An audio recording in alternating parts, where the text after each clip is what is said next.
Good morning everyone. Today we conducting parent master class in Jnanidhi Vidyaniketa English Medium High School. Today guest is Symphony's mother, Devi Garu. Please welcome madam.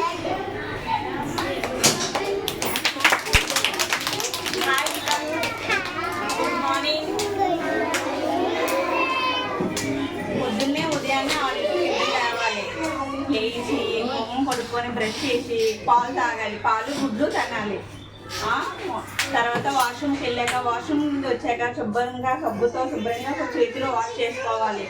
Wash చేసుకున్నాక తర్వాత స్నానం చేసేసి నీట్గా tiffin తినాక ఉతికిన బట్టలు వేసుకోవాలి. తర్వాత స్కూల్కి రెడీ అవ్వాలి, యూనిఫామ్ వేసుకొని స్కూల్కి వెళ్ళాలి. స్కూల్కి వెళ్ళాక మిస్ మాట వినాలి. వింటారా? మిస్ మాట వినాక శుభ్రంగా చదువుకోవాలి. అలా చేయకూడదు. అలా చేశారంటే మిస్ కొట్టేద్ది. సరే శుభ్రంగా చదువుకోవాలి. ఫుడ్ మధ్యాహ్నం ఫుడ్ చేతులు కడుక్కొని శుభ్రంగా తినాలి. తినాక చదువుకునేక మళ్ళీ ఇంటికి వచ్చాక కాళ్ళు చేతులు కడుక్కొని ఏదైనా స్నాక్స్ తినేసాక మళ్ళీ హోంవర్క్ చేసుకోవాలి. అందరూ చేస్తారా? Thank you.